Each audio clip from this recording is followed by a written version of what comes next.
Hello, and thanks for tuning into the show that goes around the continent to bring you stories near and far. I'm Joke Rogers at Channels Television here in Lagos, and I'm joined by Vincent Makori from the Voice of America in Washington. Well, thanks. I'm Vincent Makori at the Voice of America. Happy to be with you again for another edition of Africa 54. Our broadcast still looks a little different because of the global pandemic, but we truly appreciate you're staying with us on Africa 54. Let's start off with the latest from Nigeria. Channels Television in Lagos brings you that story. A brand new hydrographic vessel has been added to the current fleet of the Nigerian Navy under its Fleet Renewal Initiative for Data Collection and Transmission. Chief of Naval Staff, Vice Admiral Awaal Gambo, says the induction of NNS Lano into the naval fleet will enhance its service capacity to conduct hydrographic surveys and safety charts. It's the arrival of the new Nigerian Navy hydrographic vessel, NNS Lano, at the naval base in Apapa, Lagos State.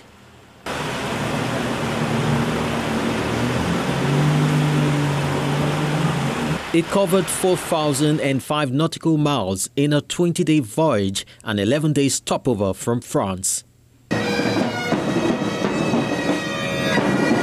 The Chief of Naval Staff leads top-ranking officers of the service as well as other security personnel to formally receive the vessel, which is meant to strengthen the Navy's capacity to conduct hydrographic surveys. In seafaring, safety is key, and whatever supports this in the maritime sphere must be accorded due recognition. This is highlighted by the flag officer commanding the Western Naval Command. With NNS Lana joining the fleet, going forward, the maritime industry can be assured of getting improved and reliable hydrographic data and information from the Nigerian Navy to guide maritime activities in our waters. The new ship, NNS Lana, replaces a former vessel decommissioned about 10 years ago, so its arrival is timely, according to the Chief of Naval Staff. Lano means Pathfinder in Yoruba language. Today's event, therefore, highlights the importance of hydrographic capability to maritime operations. The induction of NNS Lano into the Nigerian Navy fleet with our state-of-the-art hydrographic survey equipment would enhance the capacity of the service to conduct hydrographic survey and provide charting services for safe navigation as well as delivery of maritime security. To carry out its operation, the ship will be equipped with a deep water multi-beam echo sounder, a current meter, means of sampling, storage, and analysis of water, fish, and sediments, among others. This 60.10-meter-long hydrographic vessel is expected to help the Nigerian Navy have a better understanding of its maritime territory as well as the country's exclusive economic zone. Chris Elems, Channels Television News. Let's get more on the story from the hydrographer of the Nigerian Navy, Rear Admiral Chukwuemeka Okafor. Thanks for joining us today on Africa 54. Thank you very much.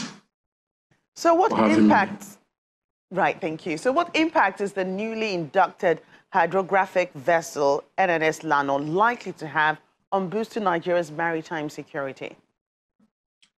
The ship is primarily built for hydrographic survey, where it could go to the high seas or any part of Nigerian waters, as the case may be, and collect bathymetric data, and then working hand in hand with the Nigerian Navy Hydrographic Office, those data will be deposited in that office, and then the office will use the data to produce navigational charts, which all mariners flying Nigerian waters will use for navigation and other purposes.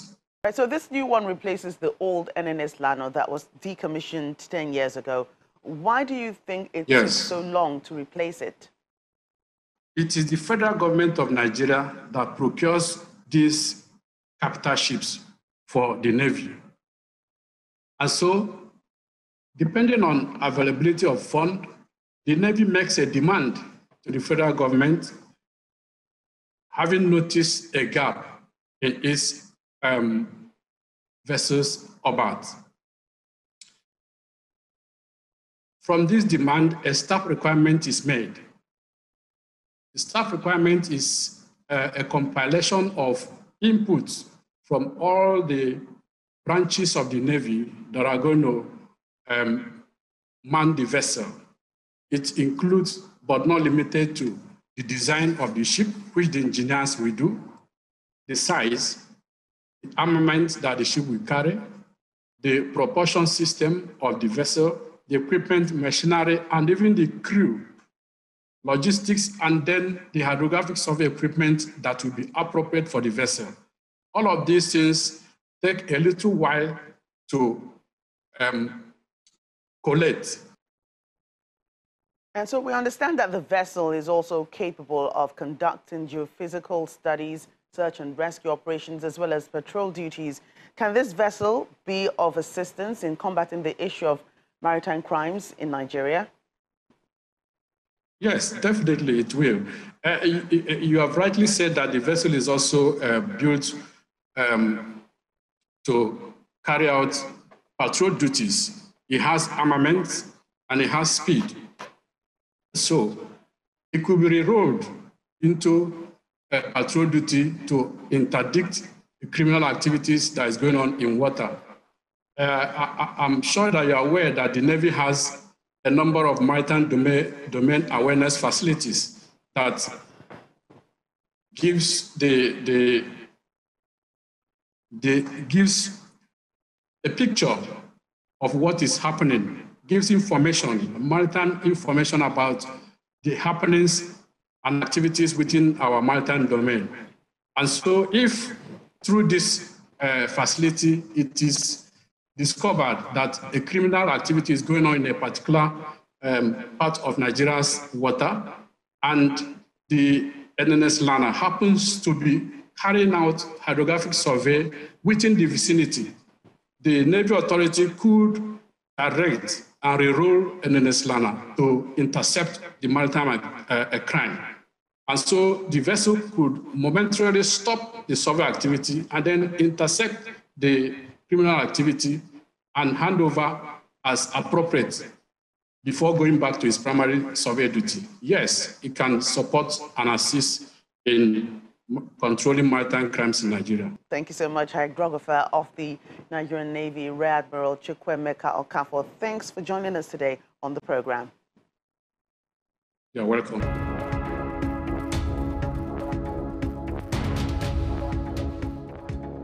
Welcome back to Africa 54. I'm Vincent McCory in Washington.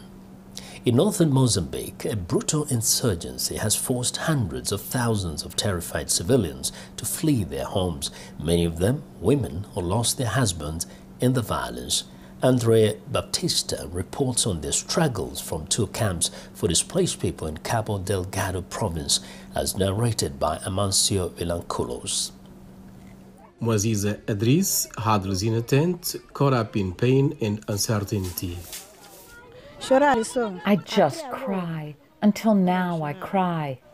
The 38-year-old has grieved since her husband's death last year when armed men caught and beheaded him in the Mozambican village of Ngorongoro. There were so many attackers. They were armed with guns and machetes. Idris escaped, walking for 7 days with the couple's 5 children and 2 nephews. They wound up at Boa Viagem, a makeshift camp in the coastal town of Palma, near Mozambique's northern border with Tanzania. Violent insurgents emerged in Cabo Delgado, a poor but mineral-rich province, in late 2017. Since then, they have killed at least 2,000 people and uprooted 670,000, the United Nations says. VOA visited Palma, home to a French-famous massive natural gas project, 6 days before the insurgents struck there, March 24th, in their biggest attack. The government claimed it had regained control of the town within several days, but thousands fled by land and sea. VOA was unable to follow up with Muaziza Adris. More than 350 kilometers to the south lies IMPIRE, another camp for the displaced. Rodrigues Adamo is an informal spokesman for his neighbors there. They have seen their husband chased and killed. They have seen their children dying. They remember playing with children they no longer have. They don't have their husband. They suffer trauma. Delfina Zubaire's school-teacher husband was killed last May. Insurgents mutilated his body and threatened Zubaire's when she tried to bury him. She ran. Now 28, she says she finds support among IMPIRE's camps. Other war widows. I was totally lost. Even now, all I can do is cry. The conflict has left females vulnerable to kidnapping, rape, forced marriage and prostitution, the United Nations says. Safety is hard to guarantee. Meanwhile, Mozambique's Minister of State Administration, Ana Kumwana, said this week that the government has a plan to provide humanitarian aid and economic opportunities to the displaced. Amancio Vilanculos, VOA News. The Nigerian community in South Africa literally walked the talk of the Ubuntu phenomenon when they came together to change the world for an unemployed South African woman and her 5 children. Our South Africa Bureau Chief, Betty Dibia, traveled to Limpopo province for the unveiling, and she tells us more.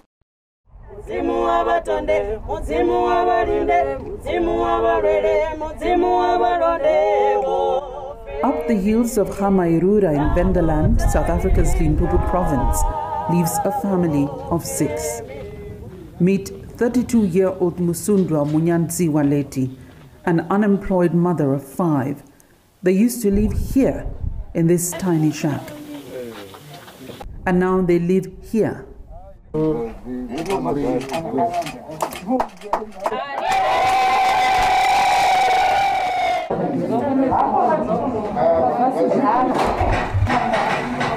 Musundwa's story made the local newspaper mid-2020, and that got the attention of Nigerian businessman Olorunfemi Adeleke. He works in the construction sector. He made a promise to the family. A few months later, a 3-bedroom apartment was standing close by. The fact that 6 people would sleep in such a small shack is the motivation for us to do something. You've seen the children of the Musunda family. Imagine the 2 adults sleeping on the floor and 3 young kids with the mother sleeping on that small bed. Mr. Adeleke didn't work alone.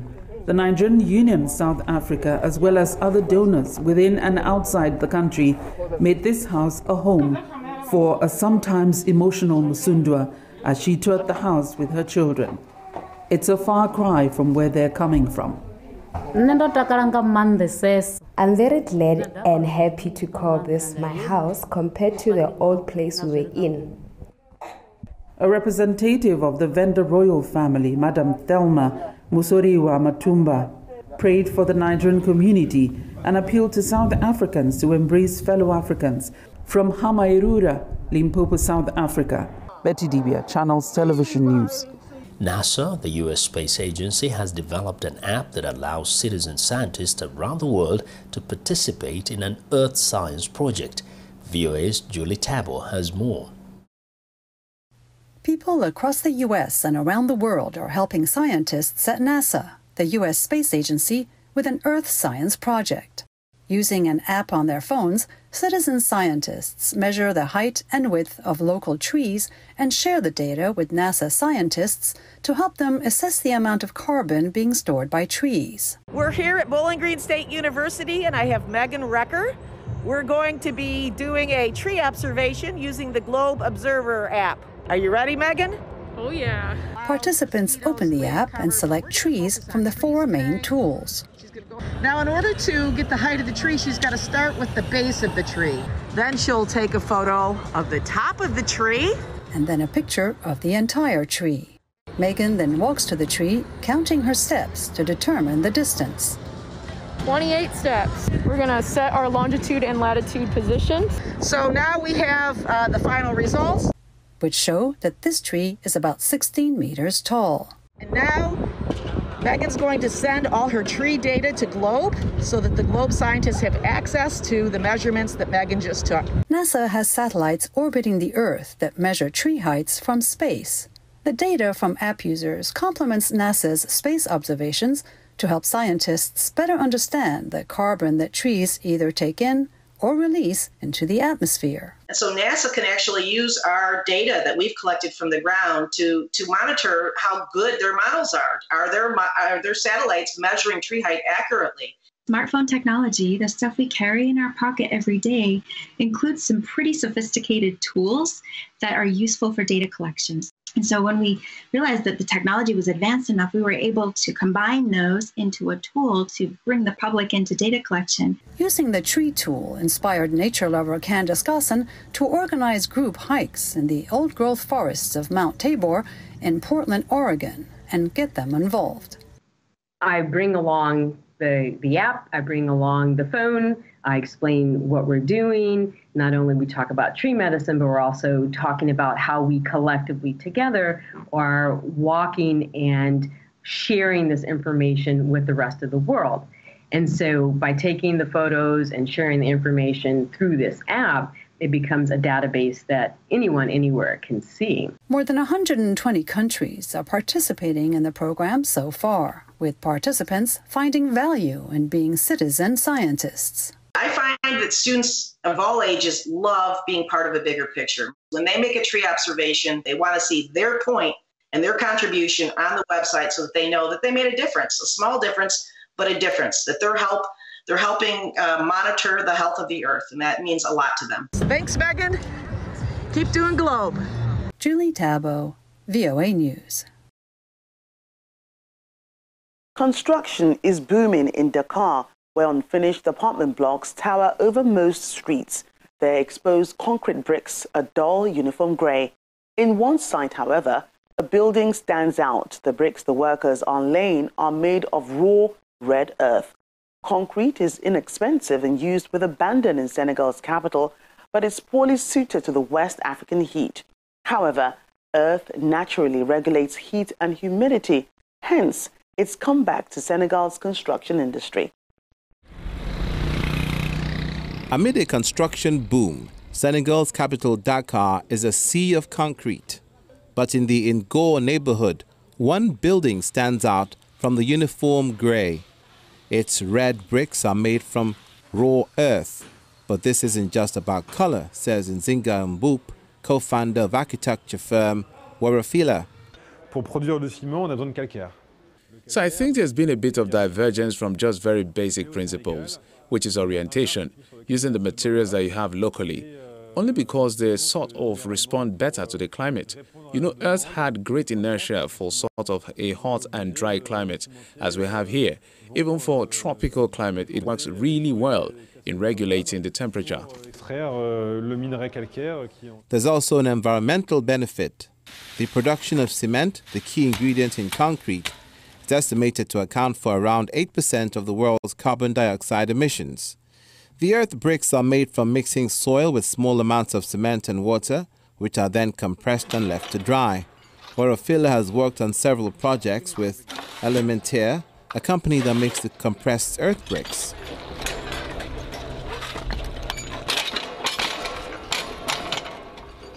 Dudu Demi says there's a lot more interest today than when he founded the business a decade ago. But he describes it as a drop of water when you look at Dakar. Most houses in the capital are still made with inexpensive concrete. Warafila has now been long-listed for the Ashton Award, a UK prize highlighting global climate solutions. And the team hopes that will raise visibility. Mboop says although people may not have heard of earth construction, the concept resonates when it's explained. Senegal's traditional homes were made this way, and people remember how their grandmother's house in the village was somehow always cool.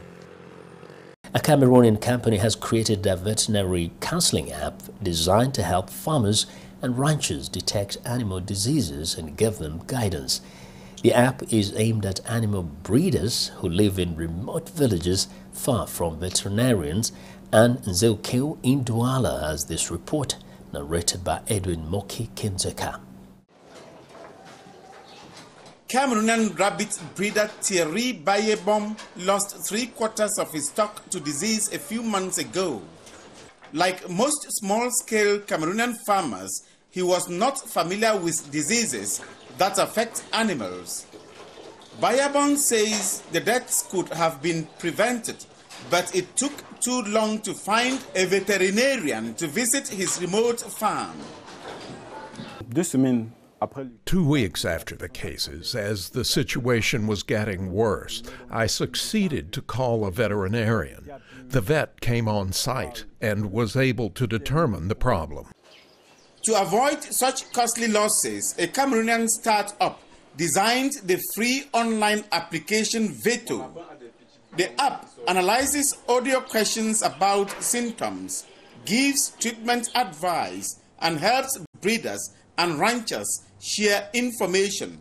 It also allows them to send photos and videos to actual veterinarians for analysis.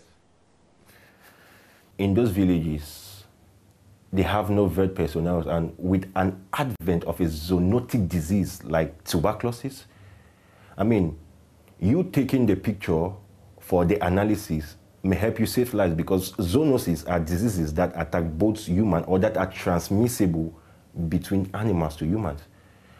The VETO app's main challenge is that it requires an internet connection, which is expensive and hard to come by in Cameroon's remote villages. The app's developers say they are working on the problem so it can be useful to more people raising livestock. Currently, our research and development teams are actively working to develop a module that is not connected to the internet, so that it can operate in rural areas without the need for internet. While the veterinary diagnostic app has connection limitations, its geographic area is not limited to Cameroon or even West Africa. The VETO app is currently available in Cameroon's official languages, French and English, and also in Arabic and Swahili. For Anne Zwanke in Douala, Cameroon, Moki Edwin Kinzeka for VOA News. And that's our show for today. You can find all the continent's top news and world news online at voaafrica.com. Check it out. I'm Vincent McCory in Washington. Channels Television has our last word from Lagos. We look forward to bringing you another show next week. Remember, channelstv.com is your source for news and other programming. I'm Joker Rogers. Thanks for watching and goodbye.